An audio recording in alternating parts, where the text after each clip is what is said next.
महिषासुर अमर रहे, सम्राट अशोक अमर रहे, सम्राट अशोक अमर रहे।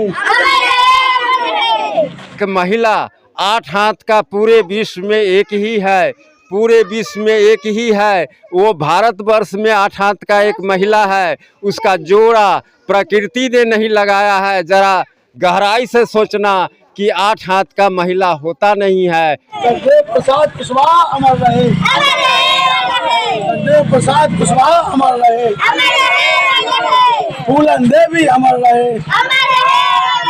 फूलाद उसका एक का वही वैल्यू नहीं रहेगा, 1 रुपया दिखाई नहीं देगा, अरबों खरबों 10 दिन के अंदर खर्च हो जाएगा, उसका कोई प्रूफ नहीं रहेगा दूसरे दिन। आज हम बच्चों के बीच कलम कॉपी बांटे हैं, शिक्षा के संबंध में जागृत किए हैं। देश पर जो मन की राज करते आए हैं, खास करके जो वर्ण व्यवस्था को देखा जाए तो 4 वर्ण व्यवस्था बनाया गया है, जिसमें दोस्तों नमस्कार, आप देख रहे हैं बहुजन शक्ति बिहार और आपका साथी मैं हूं शिव कुमार। मैं भी वैशाली जिले के पातेपुर में हूं और थोड़ा सा मैं वैशाली का चर्चा आपके बीच करना चाहता हूं। मैं अभी उस वैशाली में हूं जिस वैशाली में तथागत बुद्ध के कर्म भूमि के नाम से जाने जाते हैं। मैं उस वैशाली में हूं जिस वैशाली को भगवान महावीर के जन्मभूमि के नाम से जाने जाते हैं। मैं अभी उस वैशाली में हूं जिस वैशाली को लोकतंत्र के जगत जननी के नाम से जाने जाते हैं। मैं अभी उस वैशाली में हूं जिस वैशाली को लक्ष्मी के गणराज्य के नाम से भी जाने जाते हैं। मैं उसी वैशाली के आज पातेपुर के इमादपुर मानो इलायची देवी राम प्रसिद्ध राय संत कबीर पुस्तकालय के प्रांगण में हूं और इमादपुर गांव में हूं। आज यहां पर महिषासुर शहादत दिवस मनाया गया है और इतना ही नहीं, सम्राट अशोक का विजय दशमी भी मनाया गया है। आइए यहां पर कुछ जो गांव के बुद्धिजीवी लोग हैं, हम उनसे जानने की प्रयास करते हैं। बहुत बहुत स्वागत है सर। हाँ, आपको भी इस चैनल में आपका बहुत बहुत स्वागत। क्या कहना चाहेंगे सर, आज महिषासुर का शहादत दिवस आप लोग मना रहे हैं, सम्राट अशोक का विजय दशमी मना रहे हैं। ये सही चीज़ है जो आज महिषासुर का शहादत हुआ था और कलिंग पर विजय प्राप्त किए थे सम्राट अशोक।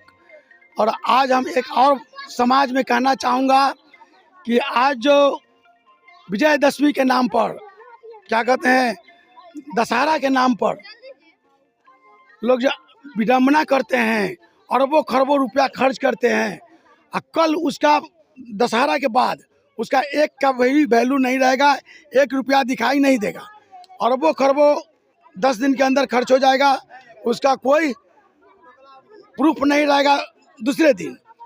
आज हम बच्चों के बीच कलम कॉपी बांटे हैं, शिक्षा के संबंध में जागृत किए हैं। यह आजीवन रहेगा, जब तक बच्चा रहेगा, पढ़ेगा लिखेगा, नौकरी करेगा, उसका यादगार रहेगा। लेकिन आज जो हम लाखों रुपया, करोड़ों रुपया जो रावण के नाम पर, पटाखा के नाम पर जो हम जला देते हैं, नोटों को जब जला देते हैं, उस पैसा को बचाकर अगर समाज में विकास किया जाए, समाज का विकास होगा, बच्चों का विकास होगा। इसलिए मैं अपने समाज के लोगों से कहूँगा कि नाजायज खर्च नहीं करें, फिजूल खर्च नहीं करें, फिजूल खर्च बचाकर बच्चों और समाज में विकास करें, बच्चों को पढ़ाई और दवाई का व्यवस्था करें। आखिर आज जो आप कॉपी कलम देकर बच्चों को सम्मानित किए हैं, आज महिषासुर शहादत दिवस है और विजयदशमी है सम्राट अशोक का, आखिर आज ही दिन क्यों? मैं इसलिए कि समाज में जागृति जगाने के लिए मैं ऐसा व्यवस्था किया हूँ। मैं संकल्प लिया हूँ, जब तक मैं जिंदा रहूँगा और मेरा पेंशन आता रहेगा, पेंशन का 10% बच्चों को पढ़ाई, दवाई, समाज के विकास में खर्चा करता रहूँगा। अपना पूरा परिचय बताइए। मेरा नाम शकल देव पासवान, पूर्व DSP झारखंड। मैं 19 में रिटायर किया हूँ और 19 से मैं समाज के कार्यक्रम में भागीदारी लेता हूँ और बच्चों को पढ़ाई लिखाई और दवाई में मदद करता हूँ। चलिए बहुत बहुत धन्यवाद सर। आप क्या कहना चाहेंगे, आज आप लोग बच्चे को जो सम्मानित किए हैं? आज महिषासुर के विषय में जानकारी, पूर्ण जानकारी बच्चों को दी गई है। महिषासुर एक बहुत बड़े पराक्रमी महाराजा थे, उसको एक औरत जो है सो अपने जाल में फंसाकर, वो मूल निवासी थे महिषासुर, उसको सवर्ण जाति के लोग जाल में फंसाकर, एक औरत के जाल में फंसाकर उसको जो है सो हत्या कर दिया, जो आज हम लोग उसको मना रहे हैं। ये बहुत अथी की बात है, जो एक महिला 8 हाथ का पूरे विश्व में एक ही है, पूरे विश्व में एक ही है, वो भारतवर्ष में 8 हाथ का एक महिला है, उसका जोड़ा प्रकृति ने नहीं लगाया है। ज़रा गहराई से सोचना कि 8 हाथ का महिला होता नहीं है, और वो 8 हाथ का महिला होकर के एक महिषासुर को जान हत्या कर दिया। ये सोचनीय बात है। दुनिया उनको माता जी के नाम से जानते हैं, आप 8 हाथ वाली कहते हैं। आज 4 हाथ का बच्चा अगर किसी परिवार में पैदा हो जाए तो उसको राक्षस कह के मार देगा, फेंक देगा, दरिया में फेंक देगा, और उस 8 हाथ के महिला जो राक्षसनी है उसको देवी कहता है, पूजता है। ये गलत है, बहुत गलत है। जान करके भी रुपया खर्च कर रहा है, अरबों खरब। हमारे डीएसपी साहब बोले कि अरबों खरब रुपया खर्च करके पानी में रख देता है, लेकिन बच्चे को पढ़ाई के लिए वह देता नहीं है, खर्च करता है डलिया में रख के मंदिर में। वो गलत है। हाँ। अपना परिचय बताएंगे? मैं इसी इमादपुर गांव का रहने वाला हूँ, राम सेवक दास मेरा नाम है, हेडमास्टर से रिटायर हूँ। आप मानो हेडमास्टर से रिटायर हैं? यहाँ। चलिए, तो बहुत बहुत स्वागत है आपका सर। आपको भी बहुत बहुत धन्यवाद। क्या कहना चाहेंगे, आज जो दुर्गा है वह महिषासुर को वध की है और विजयदशमी बनाया गया है। देखिए, ये तो बनावटी विजयदशमी है। बनावटी विजयदशमी है? एकदम बनावटी विजयदशमी है। तो असली विजयदशमी कौन सा है? असली विजयदशमी है जो भारत के जो अशोक सम्राट कहे जाने वाले जो महान पुरुष थे, जिन्होंने अपने जीते हुए युद्ध को छोड़े थे, इसी विजयदशमी को, जो उन्होंने जो क्या बोलते हैं कि सामंती विचारधारा के जो लोग इस देश में हैं, उन्होंने ही उनकी विजयदशमी को, उनकी विजय को ये दुर्गा के रूप में नाम दे करके आज के इस दिन माने कि दुर्गा के नाम में विजयदशमी मना रहे हैं। अच्छा, एक सवाल है आपसे। सवाल मेरा यह है कि दुर्गा ने महिषासुर को वध किया, ठीक है, मगर आज रावण को क्यों जलाया जा रहा है? देखिए, इस देश में अंधभक्तों की कमी नहीं है, और इस देश में अगर इतिहास को पढ़िए तो इस देश में माने सैकड़ों वर्षों से इस देश पर जो माने कि राज करते आए हैं, खास करके जो वर्ण व्यवस्था को देखा जाए तो 4 वर्ण व्यवस्था बनाया गया है, जिसमें एक शूद्र वर्ण व्यवस्था है। तो इन शूद्रों पर जो मनु को मानने वाले जो ब्राह्मणवाद विचारधारा के लोग हैं, उन पर माने कि राज करने के लिए, ठीक है, वो इस तरह से माने कि तमाम प्रकार के देवी दुर्गाएं बनाई गई, उनके माने पूजा पाठ का समय सीमा बनाया गया, ताकि जो शूद्र जाति के जो लोग, शूद्र वर्ण के जो लोग हैं, जिसमें अनेकों जातियां हैं, तो सारे जातियों को कैसे इन माने कि पूजा पाठ में उझरा करके रखें और इससे नहीं निकले, वो अपने सही दिशा में नहीं जा पाए। इसलिए ये सारे तमाम देवी दुर्गाएं मनाए गए हैं, पूजा पाठ की क्या बोलते हैं डेट निर्धारित की गए हैं, और उसमें लोग, हमारे समाज के लोग उसमें माने कि विलीन होकर के आज भी नहीं समझ पा रहे हैं कि देवी दुर्गा को पूजने से हमारी उन्नति नहीं होगी, हम आगे नहीं बढ़ेंगे, बल्कि हमें केवल शिक्षा ग्रहण करने से ही हम आगे बढ़ सकते हैं, हमारे पास सब कुछ हो सकता है। आज महिषासुर शहादत दिवस और विजयदशमी मनाया गया है जिस जगह पर आप बैठे हुए इस जगह पे, मगर विजयदशमी और महिषासुर शहादत दिवस पर क्या कहना है आपको? देखिए, मैं अपने खास करके जो शूद्र समाज के लोग हैं, जिसमें अनेकों जातियाँ आते हैं, जाति अगर गिनाना शुरू करें तो बहुत सारी 700 कुछ जातियाँ हैं, तो उन तमाम समाज के लोग कहना आग्रह निवेदन करेंगे कि असली इतिहास को पढ़िए, असली चीज़ को पढ़िए।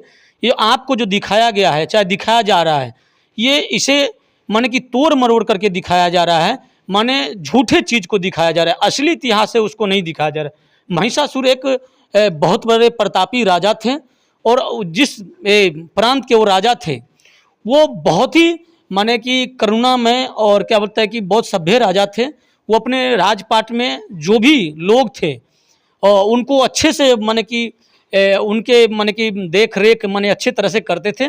लेकिन यही जो राजपाट के जो भोगी लोग हैं उन्हें एक दुर्गा एक लड़की थी जो काफ़ी सुंदर थी और उन्हें माने तैयार करके महिषासुर के यहाँ भेजा गया और महिषासुर के यहाँ जा करके महिषासुर के माने कि जो माने कि उनका जो एरिया था, उनका जो क्या बोलते राजपाट था, उसमें वो जाने के बाद वो मग्न हो गई, माने मनमग्न हो गई और महिषासुर के साथ रहने लगी। अभी आप देखे होंगे कि कहता है कि 7 दिन पर आंखें खुलती है दुर्गा जी का। तो इसका असली इतिहास है कि 6 दिन दुर्गा जब वहाँ पहुँची महिषासुर के राज में तो 6 दिन कैसे बीत गया खुद दुर्गा को नहीं पता चला। और 7वां दिन जो उन्हें तैयार करके भेजा गया था महिषासुर को वध करने के लिए, उनको मारने के लिए, हत्या करने के लिए, तो 7वां रोज जो माने कि उनको सिखा पढ़ाकर भेजा गया, और 7वां दिन उनको दिमाग में आया कि क्या बोलते हैं कि महिषासुर को माने हत्या करना है। तो ये कहीं ना कहीं तोड़ मरोड़ करके इस चीज़ को दिखाया गया है। हम बताएं ना कि 6 दिन ऐसे दुर्गा को बीत गई महिषासुर के साथ, समझे। 6 दिन मानकर चलिए तो एक पति पत्नी का जो होता है एक रिश्ता, बिना शादी किए हुए ही ऐसा ही है, उन्हीं के त्रिशूल से उनको हत्या कर दिया। और हत्या करने के बाद वो मन ही मन दुर्गा उसको पति मान लिया था और उन्हीं के खून से वो अपनी मांग को माने कि भर लिए, मांग में अपने उनका खून लगा लिए और प्लस में उसी खून से वो अपना गोर भी रंगे। ये असली इतिहास है। क्या कहना चाहेंगे, ये जिस तरह टीवी पर सभी को दिखाया जा रहा है, सभी देवी देवता को दिखाया जा रहा है, तो बाबा साहब हैं, इसके बाद जगदेव प्रसाद कुशवाहा, पेरियार ललय सिंह यादव, सम्राट अशोक, वीरांगना फूलन देवी, इन लोगों को टीवी पर क्यों नहीं दिखाया जा रहा है? इन लोगों को जो है लोगों के द्वारा क्यों नहीं प्रचार प्रसार किया जाता है? देखिए, जो ऐतिहासिक साजिश करता है वो देख रहा है कि अगर जो मुक्ति का आंदोलन चला है, हमारे जितने महापुरुष है आप तस्वीर के माध्यम से दिख रहे हैं, सबके तस्वीर लगे हुए हैं, जैसे ललन पेरियार हैं, कुशवाहा जगदेव प्रसाद कुशवाहा हैं, सम्राट अशोक हैं, बाबा भीमराव अम्बेडकर है, वीरांगना फूलन देवी हैं, रामा स्वामी जी हैं, इधर महिषासुर जी का तस्वीर लगे हुए हैं।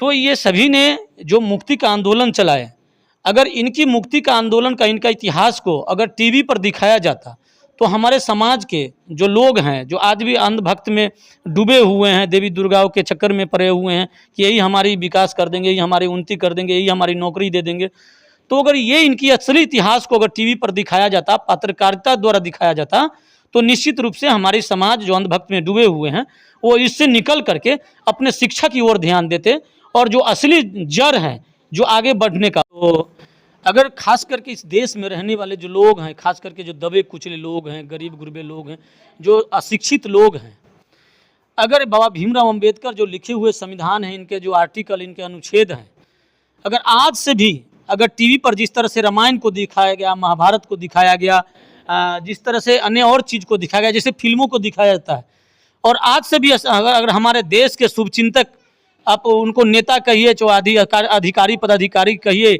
चाहे फिल्म के एक्टर कहिए, डायरेक्टर कहिए, प्रोड्यूसर कहिए, और उनको अगर असल में अपने समाज को आगे ले जाना है और समाज को सही हक अधिकार जो मौलिक और संवैधानिक अधिकार हैं उनको सही अगर जान पाए, जो खासकर गांव ग्राम में रहने वाले लोग हैं, हमारी माताएं बहनें हैं, हमारे जो गार्जियन हैं, हमारे चाचा है, काका है, काकी हैं, समझे ना, इनको अगर सही इनकी आर्टिकल और इनके अनुच्छेद को टीवी के माध्यम से दिखाया जाए तो निश्चित रूप से और अपने संविधान के जो उनकी जो अधिकार हैं उन अधिकार के जरिए हर चीज़ को अपने अपने स्वयं जाकर के अपने अपने अधिकार को वो लेने में संभव हो जाएंगे। और निश्चित रूप से कम समय में ही जब इस अधिकार को, संविधान को जान जाएंगे तो निश्चित रूप से बहुत ज़्यादा आगे बढ़ जाएंगे। और जब हमारा समाज के, हमारे देश में रहने वाले लोग आगे बढ़ेंगे, सही चीज़ को जान पाएंगे, तो इसके साथ साथ हमारा देश का भी विकास होगा और इस देश का नाम पूरे वर्ल्ड में होगा और पूरे वर्ल्ड में इस बात का चर्चा होगा कि भारत देश में संविधान को टीवी के माध्यम से, पत्रकारिता के माध्यम से फिल्म के माध्यम से दिखाया जा रहा है और भारत के देश को, लोगों को जागरूक किया जा रहा है। क्या कहना चाहेंगे, आज रावण का पुतला दहन होगा? अपने समाज से कहेंगे कि इस पाखंड को या अंधविश्वास को नहीं माने। रावण एक अच्छे व्यक्ति थे, अच्छे इंसान थे, बहुत बड़े विद्वान थे। और एक कहावत, गांव-गांव में एक चर्चा होती है कहावत में, को आसमान जाने के लिए सोचना नहीं पड़ेगा। तो ये जो उनकी सोच थी, ये आसमान में जाने की ये सोच नहीं थी, इस देश को, लोगों को आगे ले जाने की सोच थी। तो बहुत अच्छे इंसान थे रावण, उनके पुतला को नहीं जलाना चाहिए। उनको आप जाइए उत्तर, क्या होता है, साउथ एरिया में जाइए, जहाँ पर साउथ एरिया में बहुत सारे स्टेट आते हैं, तो आज भी रावण को मानते हैं, उनको पूजते हैं। अच्छा, एक बात बताइए, एक तरफ अभी जो है देश में रावण को जलाया जाता है, लोगों को बताया जाता है कि यह रावण है, तो क्या जो इस देश में खिलाड़ी बेटी के साथ दुष्ट कर्म किया, क्या वह रावण नहीं थे? देखिए, हर वो रावण है जो अत्याचार करता है, चाहे वो गरीबों पर शोषण करता हो, चाहे वो महिलाओं के साथ अत्याचार करता हो, वो सभी वो राक्षस के रूप में आते हैं। उन सबको पुतला दहन होना चाहिए। अगर देखा जाए तो एक तरफ अगर मान लेते हैं कि महिषासुर की हत्या हुई तो दुर्गा को देवी कहा जाता है, लेकिन वही के साथ माने क्या नहीं हुआ, वो जो आपके चैनल के माध्यम से खोलकर भी रखने वाली योग्य नहीं है, ठीक है। तो जब उन्होंने प्रतिशोध का बदला लिया तो उन्हें डकैत कहा गया, उन्हें आतंकवादी कहा गया। तो ये कहीं न कहीं इस देश में हमेशा से ये साजिश रहा है, जो खास करके जो बैकवर्ड कहते हैं, जो छोटे जाति के लोग हैं और अच्छे काम किया तो उसको राक्षस कहा गया है, और वो फॉरवर्ड के लोग अत्याचार किया तो उसको भगवान का रूप दिया गया है। ये सच्चाई है। आज यहाँ तमाम तस्वीर है, जिसमें वीरांगना फूलन देवी की भी तस्वीर है, महिषासुर जी का भी तस्वीर है, सम्राट अशोक का तस्वीर है, बाबा साहब अम्बेडकर का तस्वीर है, जगदेव प्रसाद कुशवाहा का तस्वीर है, पेरियार ललई सिंह यादव का तस्वीर है। तमाम तस्वीर के माध्यम से आप क्या संदेश देना चाहते हैं? हम अपने देशवासियों को, खास करके बिहार वासियों और खास करके माताएं बहनें जो सबसे ज़्यादा पाखंड में डूबे हुए, उनको लगता है कि हमें देवी दुर्गा पूजने से ही हमारा विकास होगा। तो मैं उनको कहना चाहता हूँ आपके चैनल के माध्यम से कि मूर्ति को पूजने से अगर हमारा विकास होता, हमारा उन्नति होता, तो हमारे बाबा दादा यानी हमारे जितने भी पूर्वज रहे वो सभी ने माटी को, मूर्ति को पूजा, लेकिन आज तक विकास संभव नहीं हो पाया। आज अगर कुछ विकास हुआ है, हमारे समाज के लोग कुछ आगे गया है, तो उसका एक ही देन है, वो शिक्षा है। यदि आपको पूजना ही है तो जो आपके लिए, आपके हक अधिकार के लिए, आपके लिए जो बलिदान दिए हैं, जो शहादत दिए हैं, ठीक है, उनको पूजिए। और पूजने के लिए जरूरी नहीं कि क्या बोलते हैं, खस्सी चढ़ाना है, बकरा चढ़ाना है, उनको बहुत सारा लड्डू चढ़ाना है, ये सब चीज़ नहीं। एक फूल को लेकर के उनको याद कीजिए और उनको याद करके अपने बच्चों को बताइए, अपने समाज को बताइए कि ये असली भगवान है, ये असली क्रांतिकारी हैं, जिन्होंने बहुत सारे मुक्ति का आंदोलन चलाए, जिससे हम पीछे हैं, जिस प्रक्रिया से हम पीछे हैं, उस प्रक्रिया को छोड़ें, उस पाखंड को छोड़ें और शिक्षा को मार्ग को अपनाएं और शिक्षा को मार्ग को अपना करके आगे बढ़ें। उसी पैसे से अपने बच्चे को अच्छे से कपड़े पहना करके उनको अच्छे से शिक्षा दिलाइए, तब जाकर के आपका विकास होगा। ये हम अपने समाज से कहना चाहते हैं। अपना परिचय बताएंगे? मेरा नाम देव कुमार सहनी। तो यहाँ पर हेड मास्टर साहब और डीएसपी साहब की जो प्रतिक्रिया है वो आप सुना ही होगा। यहाँ पर आप देख सकते हैं जो बच्चों हैं वह सम्राट अशोक, जिस सम्राट अशोक को भला कौन नहीं जानता। मैं इनके बारे में थोड़ा सा बताना चाहूँगा। जो लोग इतिहास पढ़ते हैं, इतिहास की बात करते हैं, उस इतिहास में सम्राट अशोक की चर्चा जरूर है। और सम्राट अशोक की चर्चा इसलिए है क्योंकि सम्राट अशोक ने जब बुद्ध की ज्ञान प्राप्त किया था तो बुद्ध के लिए 84,000 शांति स्तूप बनवाने का काम किया था। जो आज पूरे विश्व में जब खुदाई होता है तो बुद्ध की जो विचार है, बुद्ध का जो मार्ग है और सम्राट अशोक का जो शांति स्तूप बनाया हुआ है, अशोक स्तंभ है, वो तमाम देशों में खुदाई के बाद निकलता है। तो अखंड भारत के राजा के नाम से सम्राट अशोक भी जाने जाते हैं और आज उनका विजयदशमी मनाया गया है। आपको बीच यहाँ पर महिषासुर का तस्वीर है, जबकि आपकी इतिहास की कहानी जब अभी डीएसपी साहब बताए हैं, जो हेडमास्टर साहब बताए हैं, उनका कहना है कि यह मूल निवासी राजा थे, यह पशुपालक राजा थे और यह अपने शासन काल में अपना शासन नहीं सुनाते थे, बल्कि प्रजा जो कहता था उस पर मुहर लगाने का काम करते थे और इनको मोह जाल माया जाल में फंसाकर जब इनसे कोई पुरुष नहीं जीता तो महिला से इन्हें पराजित किया गया, महिला से इनका जो है से हत्या करवाया गया और आज इनका शहादत दिवस मनाया गया है। तो आपकी क्या राय है? आप अपनी राय, आप अपनी विचार, आप अपनी प्रतिक्रिया कमेंट बॉक्स में जाकर कमेंट करेंगे, फेसबुक पेज पे फॉलो करेंगे। अगर चैनल को सब्सक्राइब नहीं किए हैं तो सब्सक्राइब और लाइक करेंगे। जय भारत, जय संविधान, जय विज्ञान, जय भीम।